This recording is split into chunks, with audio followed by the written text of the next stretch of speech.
जब भी हम लोग प्रिज्म का सवाल बनाएंगे तो सबसे पहले हमको ये फॉर्मूला आना चाहिए, प्रिज्म से रिलेटेड फॉर्मूला। प्रिज्म से रिलेटेड फॉर्मूला ये मेनली यहाँ तक पता होना चाहिए, यहाँ तक भी पता होगा कोई दिक्कत नहीं है। तो ये वर्ग विक्षेपण का फॉर्मूला है, मतलब प्रिज्म से रिलेटेड ही। प्रिज्म आएगा तो वर्ग विक्षेपण होगा, प्रिज्म नहीं रहेगा तो वर्ग विक्षेपण होगा नहीं। तो हमको सबसे पहले विचलन कोण का वैल्यू पता होना चाहिए कि विचलन कोण होता है क्या है। विचलन कोण का जो सूत्र फॉर्मूला होता है वो होता है I1 प्लस I2 माइनस, ठीक है। दूसरा न्यूनतम विचलन की स्थिति में क्या फॉर्मूला होगा कि I का वैल्यू कितना होगा, मतलब न्यूनतम हम लोग कितना डिग्री में किरण को आपतित करें कि हमारा जो विचलन है वो न्यूनतम हो। तो उस दौरान फॉर्मूला I का ये आता है और R का इतना आता है, ठीक है।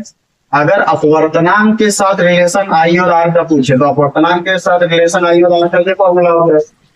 अब I का वैल्यू न्यूनतम स्थिति में अपवर्तनांक का अगर सवाल पूछता है तो I का फॉर्मूला जो होता है उसको पुट कर देना है तो एक नया फॉर्मूला बन के आ जाएगा। उसके बाद A का जो फॉर्मूला होता है A बराबर होता है R1 प्लस R। तो क्लास में तो ऑलरेडी ये सब सारा डिटेल में डिस्कस किए हुए फॉर्मूला बहुत अच्छे तरीके से याद कर बता दिए। तो ये इतना सारा फॉर्मूला अगर पता होगा, देखिए A का वैल्यू पुट करेंगे तो एक नया फॉर्मूला बन के आएगा। फिर बाद में विक्षेपण अगर कलर से रिलेटेड कोई चीज पूछता है, वेल्डिंग कलर क्या करेगा, रेड कलर मतलब का अपवर्तनांक अगर दिया हुआ है, थीटा पूछ रहा है तो उस दौरान ये वाला फॉर्मूला यूज करेंगे। तो इतना फॉर्मूला आपको याद होना चाहिए, प्रिज्म का और बाकी विक्षेपण का सारा सवाल बनेगा, ठीक है। सवाल देखते हैं। एक सवाल है, एक प्रिज्म के पदार्थ का अपवर्तनांक कितना है, √2 है, ठीक है, तथा इसका कोण कितना है 60 डिग्री दिया हुआ है। तो हमको बोल रहा है निम्न की गणना कीजिए, मतलब न्यूनतम विचलन कोण निकालने बोल रहा है, आपतन कोण बोल रहा है और अपवर्तन कोण। तो हमको ध्यान रखना है कि डेटा दिया क्या गया है, तो हमको लिखना दिया गया है कि अब डेटा से ही पता चलेगा कि फॉर्मूला क्या लगेगा। देखिए तो इसका पोस्टमार्टम कीजिए, एकदम चुटकी में इसको उड़ाइए। कैसे, अब देखिए हमको दिया गया है क्या वैल्यू √2, ठीक है।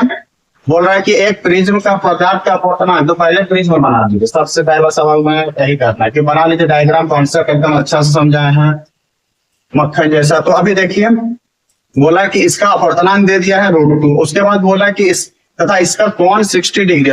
इसका कोण 60 डिग्री है, मतलब सारा कोण 60 डिग्री है। तो हमको इस कोण से ज्यादातर मतलब रहता है, तो ये कोण का नाम कहलाता है प्रिज्म का कोण। तो हमको बेसिकली इनडायरेक्टली क्या बोल दिया गया, A का कोण दे दिया गया 60, ठीक है। अब देखिए दूसरा गणना करने बोल रहा है, क्या निकालने बोल रहे हैं, A का वैल्यू लिख दो यहाँ पे 60। अब निकालने क्या बोल रहा है, न्यूनतम विचलन कोण, मिनिमम डेल निकालने बोल रहा है। अब देखो हम लोग न्यूनतम विचलन का प्रिज्म का केस में पढ़े थे। अब उस स्थिति में क्या होता है, न्यूनतम विचलन की स्थिति में एक फॉर्मूला आता है। देखो इस डेटा से हमको पता चला कि इसके और इसके बीच में सिर्फ एक ही फॉर्मूला है, कौन सा, ये वाला फॉर्मूला, मतलब ये वाला फॉर्मूला। तो बस फॉर्मूला को लगाना है, डेटा लिखने से हमको पता चल जाएगा कि फॉर्मूला कौन सा लगेगा। हम सिर्फ सोचना है, डेटा दिया क्या हुआ, सवाल को तोड़ मोड़ देना है। तो डेल मिनिमम निकालने के लिए फॉर्मूला को क्या लगाना होगा, दोनों के बीच रिलेशन होता है म्यू बराबर sine I by sine R।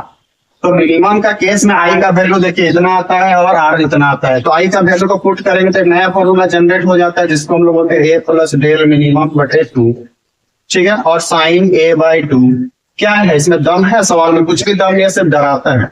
अब देखिए म्यू बराबर क्या आ जाएगा, साइन A का वैल्यू 60 दिया हुआ है, डेल मिनिमम निकालना है, उसके बाद 2 से भागा दे दो, साइन A का वैल्यू 60 है भागा 2। अब म्यू का वैल्यू भी दिया हुआ, पुट कर दो, कितना दिया हुआ, √2 दिया हुआ है, ठीक है। √2 इक्वल टू, अब देखिए साइन, इसका तो हम लोग कुछ कर नहीं सकते क्योंकि ये बाबा बैठा हुआ है, इसी को निकालना है, ठीक है। और नीचे कितना आ जाएगा, नीचे आ जाएगा 30, और 30 मतलब हाफ माइंड होता है, हाफ माइंड का मतलब आधा। तो √2 और नीचे आ गया हमारा कितना, sine 60 plus del minimum by 2, और नीचे आ गया हाँ।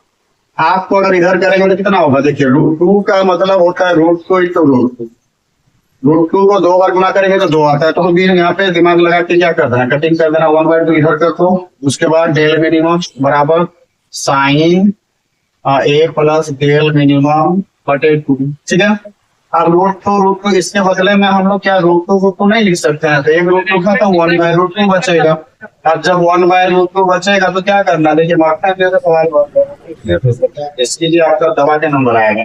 अब 1/√2 का वैल्यू कितना होता है, साइन 45 का वैल्यू होता है 1/√2 और इधर साइन कितना आ गया ए लिख दिए, सॉरी यहाँ पे 60 दिया हुआ है ना, तो 60 करो साइन 60 प्लस डेल मिनिमम बटे 2, इधर भी साइन हटा दो, 45 बराबर 60 प्लस डेल मिनिमम बाई 2।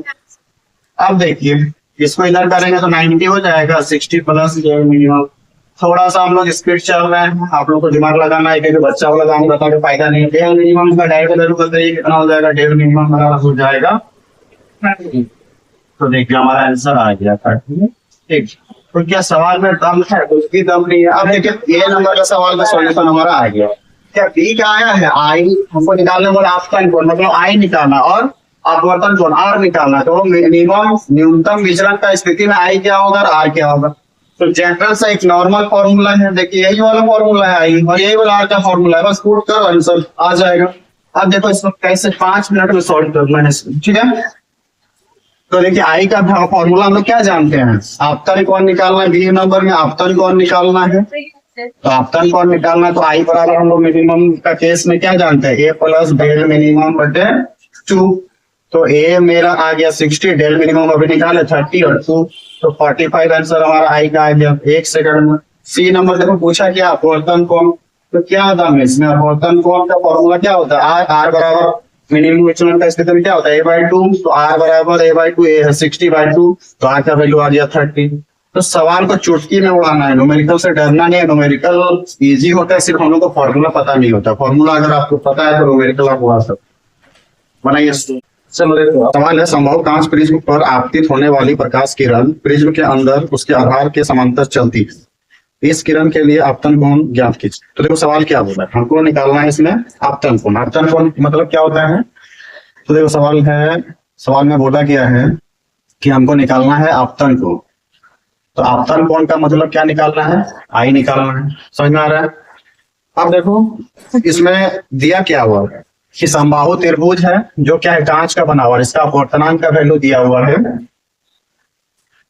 कितना, √3। तो अपवर्तनांक का वैल्यू समबाहु कांच प्रिज्म का दिया हुआ है। इसमें कोई किरण आपतित होता है, इसमें कोई किरण आपतित होता है, ठीक है। आपतित होने वाले प्रकाश किरण प्रिज्म के अंदर उसके आधार के समांतर चली जाती है। तो ये प्रिज्म है, इसके अंदर जब आपतित होता है तो आधार के समांतर चली जाती है, सवाल बोला, ठीक है। तो जब हम लोग प्रिज्म वाला कॉन्सेप्ट पढ़े हैं तो ऐसा प्रिज्म पढ़े नहीं थे। तो इसमें क्या देख रहे थे कि जो आपतित किरण होता है प्रिज्म से टकराता है और फिर निर्गत होता है। तो अभी जैसा जैसा सवाल में बोला वैसे वैसे हमको देखना कि आधार के समांतर चली जाती है। इस किरण के लिए आपतन कोण ज्ञात कीजिए।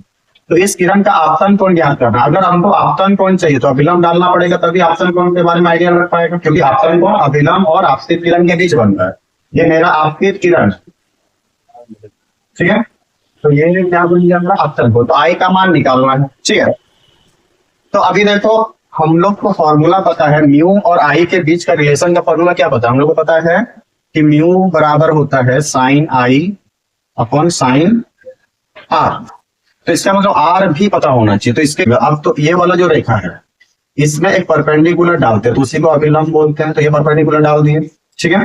तो यहाँ अभिलंब और निर्गत किरण के बीच क्या बनता है, I2 बनता है, ठीक है, निर्गत हो गया। अब उसके बाद देखो आई साइन म्यू अपवर्तनांक का फॉर्मूला लगाते हैं। कैसे अपवर्तनांक का फॉर्मूला क्यों लगाएंगे, क्योंकि अपवर्तनांक दिया हुआ है।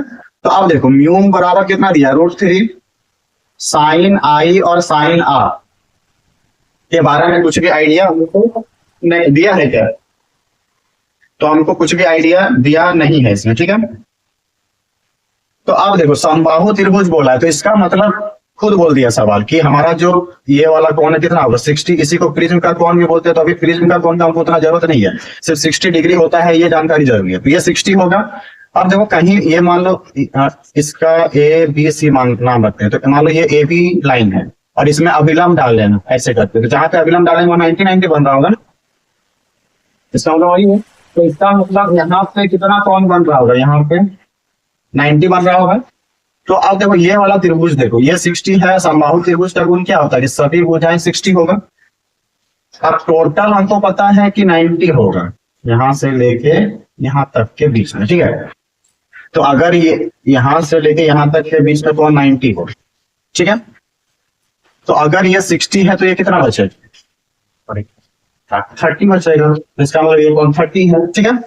तो हमको पता चल गया कि ये कोण कितना आता है 30, और ये क्या होगा, देखो ऐसे है और इस टाइप से आगे बढ़ाएं तो ये टोटल हमारा कितना है 90, ये हो गया मेरा 30, ठीक है।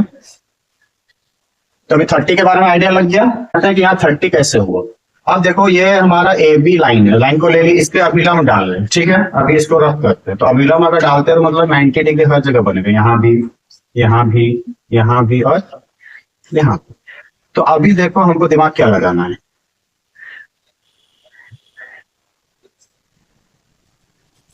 कि हमारा किरण यहाँ से यहाँ चला गया, एक समबाहु त्रिभुज यहाँ ऐसे बन गया, तो इसका मतलब ये 60 है तो ये भी 60 हो गया, ठीक है। अब देखो हम लोग क्या देखे थे, यहाँ से अभी जो डायग्राम बनाए थे ऐसे करके, तो यहाँ से यहाँ तक 90 है, और जब आपतित किरण टकराया तो ऐसे समांतर चला गया, तो ये अगर हमको 60 पता है तो ये 30 ना होगा, ठीक है। तो इसीलिए ये कितना बना हमारा 30 डिग्री। अब वो 30 डिग्री है क्या, अगर ये आई है, ठीक है, तो आई आपतित किरण और अभिलंब के बीच कौन आई बना। अब यहाँ क्या हो गया, अपवर्तित हुआ है ना, तो अपवर्तित किरण और अभिलंब के बीच का कौन तो क्या बोलते हैं, आर बोलते हैं, क्लियर है। तो यहाँ पे अभी इस पार्ट में नहीं जा रहा है, तो इसका नाम हम लोग आर रख सकते हैं, 30 डिग्री का नाम। तो आर बराबर हमारा वैल्यू कितना आ गया डायग्राम से 30 डिग्री। अब देखो √3 आई का मान हमको निकालना है, आर का मान हमको पता चल गया 30 डिग्री। तो देखो साइन 30 मतलब पागल होता है, तो पागल मतलब हाफ माइंड होता है, ऐसे याद रखना। तो साइन 30 का मान 1/2, तो साइन आई बराबर देखो क्या आ सकता है, √3 इंटू 1/2, तो √3/2 आएगा साइन आई बराबर। अब √3/2 किसका मान होता है, साइन 60 का वैल्यू होता है। तो साइन आई बराबर हम लोग लिख सकते हैं, साइन साइन इधर है तो आई बराबर हम लोग लिख सकते हैं, आई बराबर 60 डिग्री। तो इसका मतलब आपतन कोण का मान कितना आएगा 60 डिग्री। तो ये प्रिज्म का सवाल है, ठीक है। तो बनता बहुत इजी से, सिर्फ हमको ज्योमेट्री का थोड़ा सा नॉलेज होना चाहिए। अब यहाँ पे हमको देखने से नहीं लगेगा कि 90, लेकिन हमको आइडिया रहेगा तो हो जाएगा, क्योंकि ये अभिलंब डालते हैं, अभिलंब मतलब हर जगह 90 बना रहा है, यहाँ भी 90। अभिलंब मतलब क्या, इस लाइन में अभिलंब डाल दिए तो परपेंडिकुलर डालना है, तो यहाँ 90, यहाँ 90 बनेगा, यहाँ भी, अब यहाँ 90 जो यहाँ भी 90 है, जैसे अभिलंब अगर कहीं पे डालते हैं ऐसे, तो यहाँ भी 90, यहाँ भी 90 हो जाए। तो अगर मान लो आपतित किरण यहाँ से गया और ऐसे समांतर चला गया, और हम जानते हैं कि ये समबाहु त्रिभुज बोला है, ये पूरा समबाहु है, तो कहीं पर भी आधार के समांतर अगर लाइन डालेंगे तो सब समबाहु बनेगा। तो ये 60, ये भी 60, ये भी 60, तो ये वाला कौन बच गया ना, तो ये वाला कौन 30 हुआ। अब हम जानते हैं कि आपतित किरण ऐसे हुआ, यहाँ से अपवर्तित हुआ, तो अपवर्तित किरण को आर बोलते हैं, तो इसलिए आई बराबर हमको निकालने बोला है कितना होगा, आर बराबर 30 पता चल गया, तो सॉल्यूशन हमारा आ गया। तो इस प्रकार से इसका सवाल भी बनाते हैं। देखो नेक्स्ट सवाल देखो क्या पूछा गया। सबसे पहला देखना है कि दिया क्या हुआ, फिर देखना है कि पूछ क्या रहा। सवाल जब भी सॉल्व करेंगे तो दो चीजों का ध्यान रखेंगे कि दिया क्या हुआ और पूछ क्या है, ठीक है। सबसे पहले दिया क्या हुआ तो लिखना है, दिया गया है कि, अभी हम लोग सिर्फ प्रिज्म का सवाल देख रहे हैं, ठीक है, ऑप्टिक्स चेक हो गई। अब देखो इसमें बोला है कि किसी प्रिज्म के एक पृष्ठ पर, तो पहले प्रिज्म जैसे प्रिज्म बना लेना है, ठीक है। अब प्रिज्म बनाने पर बोला किसी एक पृष्ठ पर प्रकाश किरण 10 डिग्री के कोण पर आपतित होती है। आपतित मतलब आने वाला किरण 10 डिग्री बना रहा है, तो अभिलंब डालेंगे तभी पता चलेगा कितना डिग्री बनता है। तो अभिलंब पे बना दो 10 डिग्री, थोड़ा सा ऊपर जाएगा क्योंकि 10 डिग्री का कोण तो बहुत छोटा होगा ना, तो मान के चलो ऐसे बढ़ रहा होगा, ऐसे आ रहा होगा, ठीक है। तो ये 10 डिग्री मानना है। उसके बाद आपतित होती है और दूसरे पृष्ठ को स्पर्श करती हुई चली जाती है। अब जैसे यहाँ से अपवर्तित होगा, दूसरे पृष्ठ से निर्गत होगा, तो पृष्ठ से ही बोल रहा है चली जाती है, उधर कोई भी कोण बना के नहीं जा रहा। तो मतलब पृष्ठ से जब जाएगा तो 90 डिग्री का कोण बनाएगा, इधर कोई कोण नहीं बना रहा, पृष्ठ से ही होके जा रहा है, तो इसका मतलब कितना डिग्री का कोण बना रहा है, 90 डिग्री का, ठीक है। तो पृष्ठ में आपतित हुआ 10 डिग्री से, पृष्ठ से होते चला गया तो 90 डिग्री का कोण बना दिया। तो I1 कितना, I2 ये होता है I1, ये इसको I2 बोलते हैं, ठीक है। इसको प्रिज्म का कोण बोलते हैं। तो आप देखते हैं किसका किसका को जरूरत है। और त्रिभुज कैसा है, चलिए यदि प्रिज्म का कोण 60 डिग्री हो, अभी बोलते हैं कि प्रिज्म का जो कोण है कितना है 60 डिग्री, मतलब ए का वैल्यू बता दिया 60 डिग्री है। तो विचलन कोण का मान बताइए, तो डेल का मान क्या होगा? विचलन कोण को डेल हो। तो देखो हम लोग क्या दिया है, हम लोग को दिया गया है कि प्रिज्म का कोण जो है 60 डिग्री है, आई बोल दिया है 10 डिग्री है I1, I2 का वैल्यू हमको खुद पता चलेगा कि 90 डिग्री है। अगर ये पता नहीं रहेगा तो हम कर ही नहीं पाएंगे, क्योंकि अभिलंब जब भी डालेंगे, देखो ये ए और सी है मान और ये बी है, तो ए सी में अभिलंब डाले हुए हैं, तो ए सी में अभिलंब डाले हुए मतलब लंब डाले हैं, तो जहां भी लंब डालते हैं वहां 90 डिग्री का कोण बनता है। तो अभी देखो ये प्रिज्म में बना देते हैं, तो ये तो 90 डिग्री में बना, ये भी 90, इसीलिए हम लोग 90 लिया है। अब विचलन का कोण का सूत्र हम लोग क्या जानते हैं, तो विचलन का कोण का सूत्र से हम लोग जानते हैं कि डेल बराबर होता है I1 प्लस I2 माइनस ए। तो देखो डेल निकालने बोला है, I1 का वैल्यू हमको पता है 10, I2 का वैल्यू पता है 90 और ए का वैल्यू पता है 60। तो क्या ये कोई बहुत एक भयंकर सवाल है? ऐसा छोटा छोटा सवाल ही आपको पूछा जाएगा, तो कितना आंसर आएगा देखो इसमें, तो इसमें आंसर आ जाएगा 100 और 60 चला गया, कितना बचेगा 40 डिग्री हमारा विचलन कोण होगा, ये होगा आंसर। तो इस प्रकार के सवाल को सॉल्व करना वो कॉन्सेप्ट पता हो, जो सवाल चुटकी में सॉल्व होगा, कॉन्सेप्ट नहीं पता है तब सॉल्व बनेगा ही नहीं। तो ये कॉन्सेप्ट तो अच्छा से हम लोग ने डिस्कस किया है, तो आप लोग का बनेगा बहुत ही सुंदर तरीके से, तो आप लोग बनाइए इसको।